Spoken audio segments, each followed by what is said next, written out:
Just 1 second. It is Okay. uploading right now.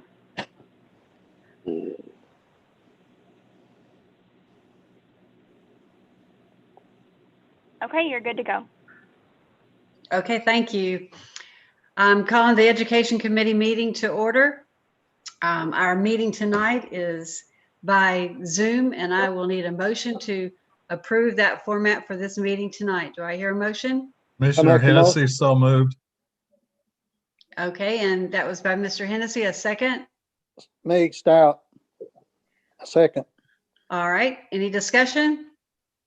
All in favor say aye. Aye. Aye. Okay, motion carries. So we'll continue this format here tonight. Once again, we thank Ms. Hennessy for Sweden for helping us out with this. I messed up on that. Sorry about that. All right, also now first on our agenda, we're going to if we can, have a motion to approve the minutes from our last meeting that was emailed to us and dispense with the reading if there is no corrections. Do I hear a motion? I make a motion to approve. Commissioner Stout. Commissioner Stout, is there a second? I'll second David Dunlap. Thank you. Any discussion of the minutes? Hearing none, the minutes will stand. All in favor say aye. Sorry. Aye. Aye. Any opposed? Motion carries. All right, we have a lot of information tonight that Mr. Swallows is going to share with us about the special legislative session that the governor had a couple of weeks ago. And I know that you hear stuff all the time now on the news and in the newspaper. So we're really going to just go ahead and turn this over to him, and he is going to try to hit some highlights and some things that he knows that would be informative to us, as well as the other commissioners, as we move forward with this very, very special year that we're in. And thank you, Mr. Swallows, for joining us. And we certainly want our hats go off to you for your great way of giving out the snow day yesterday. It was lots of good comments about that. Well, if you'll notice, I can only lift my left arm today as opposed to my right arm. So appreciate that. It was a snow day in Warren County today, and I know a lot of people were excited about that. And we'll be back at it full go tomorrow. So if any kids joined in, or maybe even teachers, they're probably the ones that would join in, hoping to not have to go to school tomorrow. I'll deflate them right off the bat. So I appreciate you all giving me an opportunity, and I promise I will try to be brief with this. There is so much information. It's almost information overload. I sent you all some documents that we'll be making public. They're actually public, made public by the Tennessee Department of Education, but we'll be sending these out when we know a little bit more of what's going to happen locally. But as Commissioner Brown stated, there was an extraordinary special session a couple of weeks ago held by the General Assembly. And again, I've spoken to you about that before, but one of the biggest things, that the reason that the governor called for that is that anything that was passed in that special session would go into effect immediately once signed by the governor. And so they went into special session on a Tuesday evening and adjourned that special session on Friday evening. I believe that the Lieutenant Governor and the Speaker of the House signed all the bills that came out of that special session into law already, and are awaiting the governor's signature at this point. We expect that, if it's not already happened, we expect that within the next few days. He is holding his State of the State address tonight in about an hour. I'm anxious to hear what he's going to talk about in that. I think he'll highlight the work that was done in the special session, but I'm anxious to hear some more priorities that he has. So there were really 4 things that came out of this special session, and you have 4 worksheets that I've given to you, and I will just really hit the high notes of those. I'm going to first talk about accountability. That's been a big thing for us locally, and as it has been statewide. I think what Commissioner Brown said, this special year, I think that's a great way to term it. One of the major concerns for lots of folks has been accountability. We know that there's accountability in testing. We know that there's accountability in the way that our schools are labeled, whether it be proficient or advancing, or however a school could be labeled. We are held accountable for attendance. We're held accountable for just any number of things. And so one of the bills that came out of the special session was a hold harmless bill with accountability. And so a few things that I will update you on that is that teachers are held harmless this year for accountability, period. There's no negative consequences for teachers related to testing that's going to happen this year. Let me tell you, testing will take place. We've said that from the very beginning. We knew that was going to take place. I consider that to be an important step for us to go ahead and test, to kind of help us figure out where we are. Everybody talks about learning loss and kids are learning, not learning at the right rate. Well, we don't know that specifically.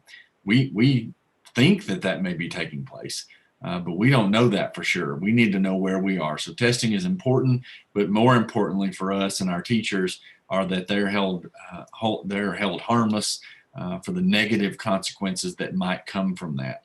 And so appreciate the legislature taking that up and passing that. So teachers will be held harmless this year for test scores. Schools can be held harmless, and districts can be held harmless as well. If we meet an 80% mark on students that take the test this year, then schools and districts will be held harmless. We anticipate meeting that 80% benchmark. We actually anticipate going above, well above that 80% benchmark, so that our district and our schools can be held harmless. Again, we feel like it's very important that our students take that test. If they do that, then we will be held harmless this year. One of the big things that we'll have to decide, and I talked to the school board last week, is that students will take that test. And right now, as the law is currently written, there's a percentage of a student's grade that goes along with that test. And so with this bill, basically they are granting local school boards the ability to decide whether or not that test is going to count with the student grade.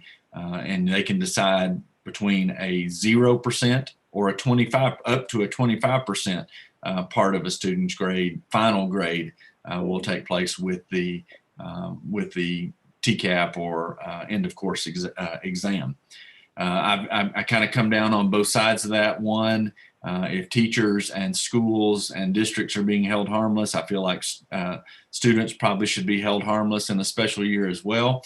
But then I also see the other side of that argument is that I think this committee would well know that sometimes students need a little motivation to take things seriously. And so we're going to talk about that going forward around accountability. So in order, I think, for this to be a little more efficient, Commissioner Brown, I'm going to talk about a bill, ask if there's any questions, and then I'll move on to that. So anything from commissioners around the accountability law?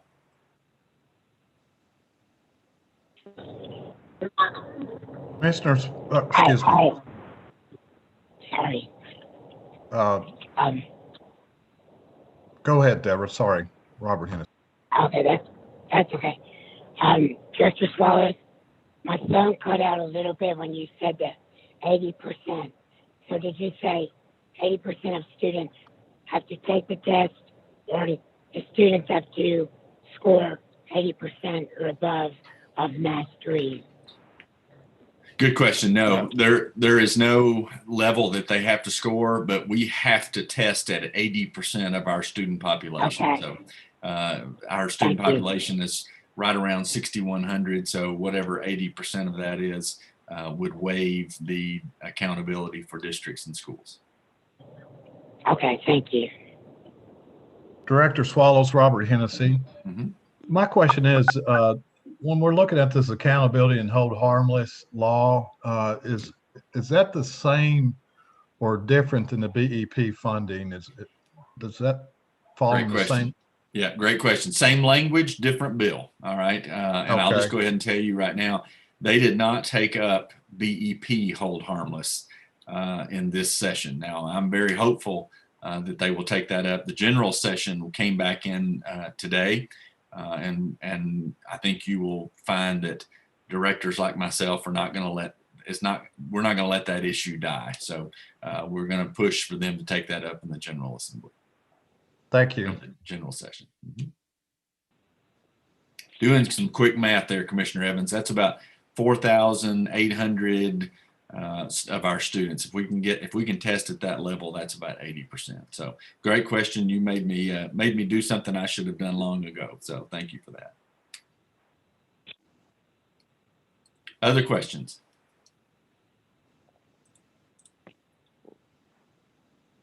Okay, let's move on to the teacher pay bill. That's always interesting to certainly educators. As a part of the governor and the General Assembly's recognition of the extraordinary work that's being done by our educators throughout the state, they did approve a one-time increase in our funding for the BEP, primarily in the educator salary part. This is money that will actually be approved based on this year, and really will go back to January 1 of this year. And so what it looks like is a 2% increase in the instructional component of the BEP. And just to put that in layman's terms, is that we're funded based on a number of positions, and those number of positions are directly proportional to our ADM, or our average daily membership, which is basically a fancy term for how many students do we have enrolled on a daily basis.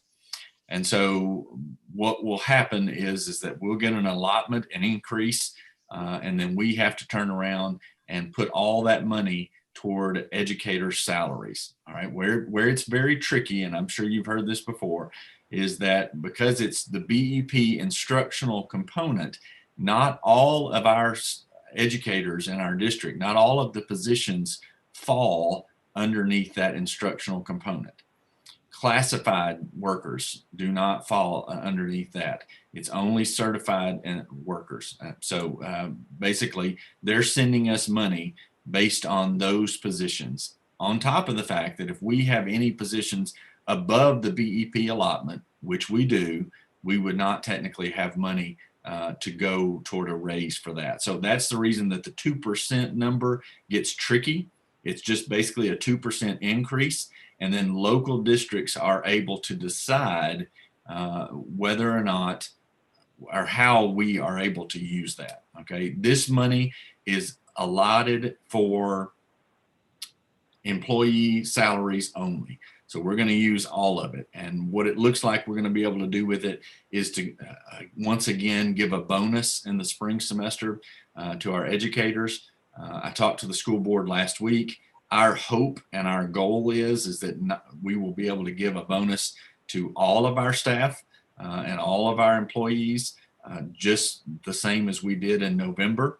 But we need to have to do a little bit more work with that regarding how much money we're going to get, and then how much money we're going to have to be able to pay out. But there will be some sort of bonus coming forward, and that's in the 2% bill that's going to happen right now. Now, also, the governor has made a public call to add a 4% bonus come July 1. And so again, if you'll remember back to last year, he did that same thing. He put a 4% raise in the salaries last year. And so we passed that. It actually came to you, and it was passed through the budget. And unfortunately, based on what happened with our budgets, we had to come back and ask you to take that out because we did not get the additional BEP funding. He has now put that back in. Again, that will have to be passed in his budget from the General Assembly. That 4% increase would be through July 1. This 2% we know has already been passed. We are going to get, and we anticipate being able to give some sort of bonus to our employees over the next couple of months. any questions related to that? I hope, I know that's very confusing, and I apologize for that, but I want to make sure everyone understands where we're going with this money. Director Swallows, Robert Hennessy again. Yes, sir. So that's a bonus, not a raise, correct?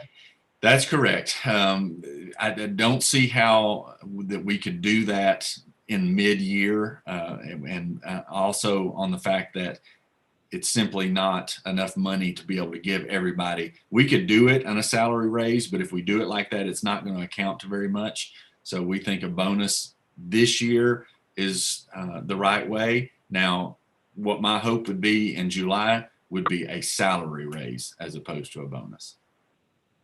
Thank you.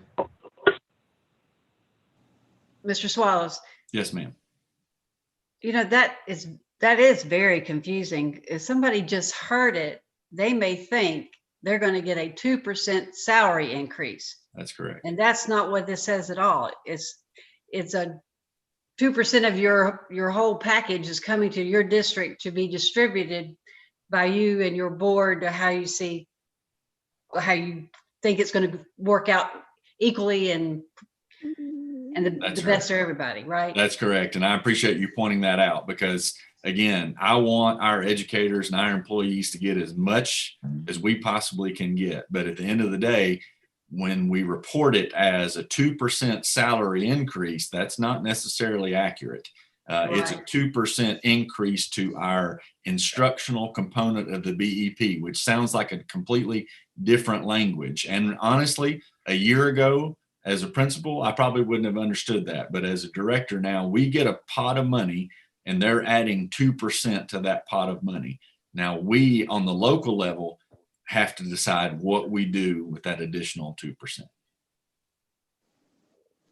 Do you know how much money that is? Not necessarily yet. Again, Okay. that is based on the ADM, the average daily membership. And so Okay. they will go back to our January 1 number and calculate that and then send us that number. We have a rough estimate, but again, we're still working through that. Again, a lot of things have come at us in the last couple of weeks. Thank you. This is Commissioner Stout. Did you say the 4% raise? Well, in July, does that mean that's the 21-22 school year? Yes, sir. That's correct. Thank you. Thank you. Other questions on teacher pay bill? Again, thankful for the legislature and the governor recognizing the work of our educators. And we appreciate you all doing that. We were able to give that same recognition in November, and we hope to be able to continue to do that. So certainly you don't have to, if you think of other questions, we'll come back to that shortly. So the third and maybe most confusing bill coming from this is the learning loss bill. This is a summary of the Tennessee Learning Loss and Student Acceleration Act. Basically what this means is that the governor has allocated money, and the General Assembly has allocated money for districts to have summer programs and after school tutoring to help combat learning loss, and to, just as what it says, to also accelerate student learning, just so that we're not focusing completely on learning loss. We're also putting things in place to where we're going to help students advance more quickly, we hope. And so what this looks like is that we're going to be funded for a summer learning program at the elementary level, which would be K through 5. It would be a 6-week summer program. At the middle school level, it would be a 4-week summer program, to where we would be focused on providing for students that are performing at a level to where we think skills are needing to be remediated. So basically what that means is that we give a benchmark exam at various times throughout the year. The benchmark, if students are not meeting those benchmarks to where we are seeing growth, specifically in ELA and math, English language arts and math, then students would have the opportunity to attend these learning loss programs or these summer programs. What that looks like, and you can see it on your sheet, there's 6 hours of daily programming. They must include 4 hours of reading and math instruction with at least 1 dedicated to math, 1 hour for reading, 1 hour of intervention, and 1 hour of physical activity or play. We would be required to feed students, which we love that opportunity to be able to do that in the summer. And this would be for students entering grades 1 through 5. The same would be through 6 through 8, 4 hours of reading and math instruction, 1 hour of play, intervention, and the like. Also, there would be an after-school mini camp because they are going to fund this based around the fact that in the summer parents are working. And so if we do a summer program that would be 6 hours, then that might not be able, parents might not be off work. So they're going to fund after school tutoring as well. And these would be called STREAM mini camps: science, technology, reading, engineering, arts, and math. And that would be 1 hour of programming. And basically that would, again, allow students to stay at school, get an afternoon snack, and get some more instruction in the afternoon. They're going to fund those camps for the next 2 years. And then after that, they will actually fund a 4-week program for grades 4 through 8, all the way throughout. It says 2023 and each year thereafter. This is open to all students. We are going to have to prioritize because, again, teachers are going to have to work this. They are providing funds to hire teachers in the summer. A minimum of $1,000 per week would go to those teachers. And then, so they're giving us some parameters around that. And then they've sent it to us to say, okay, figure out what works best for your district. All right, I'll be the first to say that when you hear summer and school, people groan a little bit. All right, they don't want to go to school in the summer. Teachers don't want to work in the summer. All right, but I want to say this is a great opportunity. We've talked about the fact that we missed the end of the school year, and then we've had to be hybrid this year, and we've had to do this and that, and those are all true. And now we have a means that's being funded by the State Department to help figure out what we have lost and to try to remediate that. And so this is a great opportunity, in my opinion. Will there be some bumps in the road? Will there be some hassles? Will there be some struggles to pull this off? Absolutely. They've already begun. But we are looking forward to an opportunity to, 1, serve our students in Warren County with some extra help. And then 2, we're getting an opportunity to expose them to some things that they normally don't get to do in a normal school day. And then 3, we're getting to feed students throughout the summer at a rate that we're not normally able to do that. And so it's going to be a considerable amount of work. It's going to be tough on our staff and our employees to go out of the school year straight into a summer program, and then out of the summer program straight into another school year. I recognize all of those struggles and I understand them, but we really are being given an opportunity here to do good things for our students and to help them pick up maybe some things that they lost along the way. And so appreciate the fact that we're being funded to do that as well. We got that allocation on Friday, right at about $500,000, a little bit more than that, that will go toward this summer program. We don't know all of that just yet. We're hoping for some money for transportation around that. And we're going to be working on that over the next few weeks to try to get the information out to our community to say, this is what this is going to look like. We invite our students to join. We won't be able to take, we obviously would not be able to take all 6,000 of our students, but I don't imagine that that's going to be the case. We'll have to prioritize and offer them that. So again, lots of information there. Any questions that I can answer for you related to that?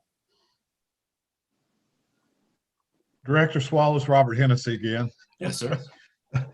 Now, as far as the evaluation process for the students that are in need, are those things that are going to be discussed locally at the individual schools through the administration and the teaching staff to assure that those students' parents are well aware of the fact that they are behind and they do need to attend this summer class?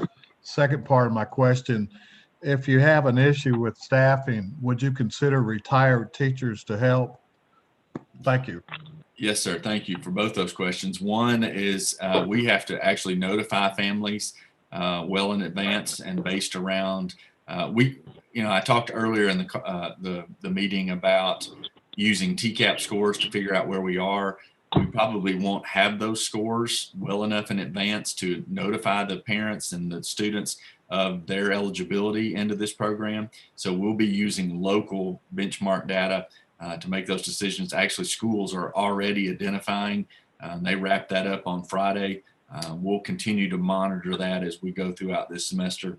But yes, we would monitor that. And then to your second part, absolutely. We actually would this bill provides flexibility for us if there's no certified staff available, that we could take a college student that's in a teacher preparation program that could work this, and retired teachers certainly would be able to do that as well. So we're gonna give priority to our staff that's in place. But if we cannot find enough folks that want to work that, we will be reaching out in those two areas as well. Director Swallows. Yes, ma'am. I didn't catch how many weeks the elementary level one will be. How many at the elementary level?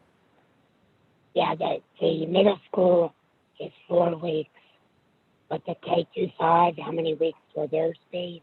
Theirs will be 6 weeks. 6 weeks. That's what I thought. Thank you. Director Swallows, do you already have the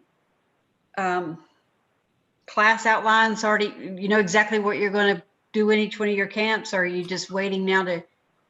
We do not. We are, this information is coming to us, and really our staff has done a lot of work over the last couple of weeks to try to get an idea of where we need to be. But we're really to the point of what works for Warren County. All right. It's not a cookie cutter thing. We don't want to reinvent the wheel. We want to talk about, okay, where are we? What do we need to address? We know that we have to spend an hour on reading. We know we have to spend an hour on math. But we want to make this something that's going to be worth the time for our kids and our parents and our teachers to come in. And so we don't really have a programming schedule as of yet, but we'll be working on that over the course of the next couple of months as well. Okay, thank you. Commissioner Stout, sounds like that will be a good program. I see that you're going to have a lot of getting it organized, and I think that'll be a big job to have to do that. I agree. I do believe the positives outweigh the negatives, but it's going to be a tremendous amount of work. But we're up to it. We're up to the challenge, and we're gonna spend a lot of time trying to prepare and get it done. Other questions on that?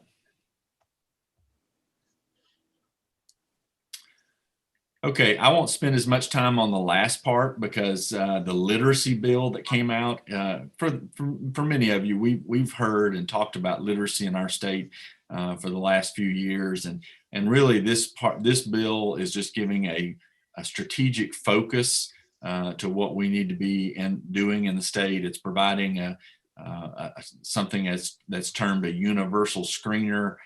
Which basically allows us to give a short assessment to students to figure out where they are. It's also toughening some standards based around K-3 proficiency, and that's made the bill a little bit controversial, but it's not on the forefront as much as the other 3 bills are. And so won't spend a whole lot of time talking about that, and really we're not as focused on that part of the bill as we are the other 3 right now. It does provide some funding. It does provide some resources to the district and other districts to focus on literacy. But at the end of the day, there's no burning topics around that. You will see that we will be focused on that next year, but we've been focused on that for a long time. So nothing really new out of that bill other than some resources that we can use.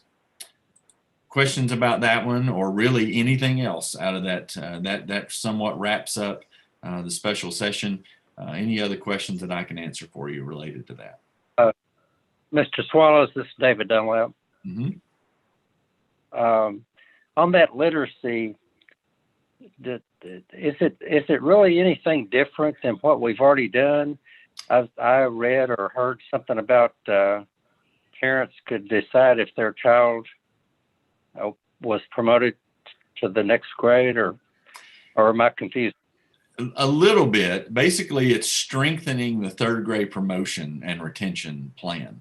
So basically what it says is that third grade students in the third grade, if they don't score at a proficient level on their third grade literacy exam, then they would not be promoted if they did not attend this learning loss program in the summer. All right. So that's a little bit controversial. All right. To me, that's putting a lot of pressure on students in the third grade to perform on a test. So I think there'll be some things that are massaged out on this bill as we go forward. But really and truly, they're putting some teeth into our focus on literacy. Okay. Yeah, I wouldn't want a student to be in kindergarten 2 or 3 years. Right. Yeah, it's more focused on the third grade level, but again, it's there's some teeth to this focus. But I've not heard a lot of positive around this, frankly. So I think there'll be some things that we have to work out regarding it. Right. Thank you. Other questions? So I just wrap up by saying we're very fortunate to be receiving a lot of funds to help pull this off. And they could have, you all have been around long enough to know that there's been unfunded mandates many times in the past.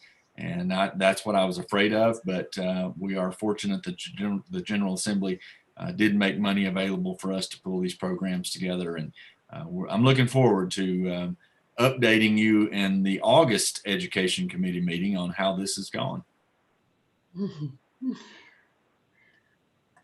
Thank you very much for all that information. And of course, that email was very, very helpful. At our commission meeting coming up next week, you might want to, I know you can't take that long on all of this, but maybe even sending out this to all of our commissioners would be helpful.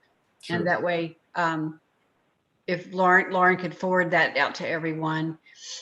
And I'm sure Ms. Hobbs will do a good story about it in the paper, as there's already been other stories already.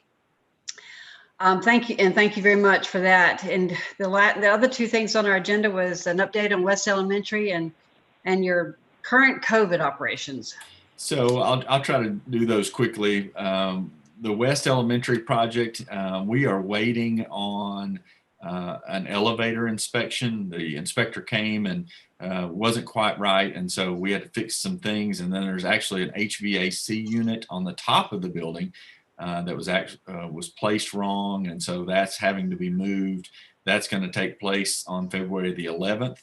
Once those two things are in order, we anticipate getting our certificate of occupancy. And so though they have a temporary certificate of occupancy now, and so students are using that library and that computer lab, and we are thrilled to have those spaces. And one of these days we'll have a grand opening and a ribbon cutting, or we're already using them, but we'll cut the ribbon anyway. And so we're thrilled with that. And we know, as I've said, we know we've got some more work to do at West Elementary, but this project is wrapping up nicely. And then I'll just go ahead and give you an update of kind of where we are with our COVID. We did start the year and start this semester in learning remotely, but I've been very, very, very pleased with the low number of cases that we've had since we've come back. Last week, we ended the week with only 16 positive student cases and only 1 employee positive case in the district. And so while we don't want anyone to be sick, those numbers are way down from where we were even in December. And so we're very fortunate there. We're still doing all the things that we've said we were going to do. I did send out a message on Friday afternoon And this would be, I guess, an important thing to say to you all is that a couple of weeks ago, a little time back, the CDC actually began recommending that schools not ritually screen students. And what I mean by that is that we've been health screening students since August. And the CDC basically is saying there's no need to take student temperatures in the morning. One, it's found to be really unreliable. I will tell you that when you talk to most principals, they will say that they've not turned a student away based on temperatures. You also need to understand that temperatures are being taken in the car lines, and it's about 35 degrees outside, and so they're being wildly inaccurate, frankly. And so we are going to continue to do all of our screening measures with the exception of temperatures. If a child is experiencing symptoms, we will send them to the clinic. They will have their temperature taken there, but every student will not be screened. The last thing I would say about that is that we are asking all of our parents and guardians, you know your student better than we do. And so we're asking you to screen them before you send them to school. If they are experiencing symptoms, fever, or any of the things that we know to be a precursor of COVID, or practically any sickness symptoms, we're asking you to keep them at home.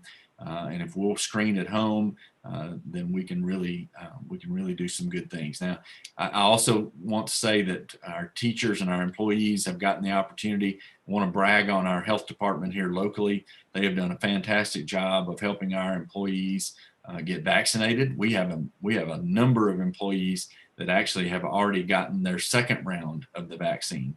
And so I attribute some of that low number for our employees to our vaccinations. So we're very pleased with the progress we're making. I will just say to you this: we want to be in school for the remainder of the year in person. That's our goal. And so we all have to do our best to make sure we're limiting the spread of the virus so that we can stay in school and finish out this school year strong. So again, with that, be happy to answer any questions you have around West or COVID.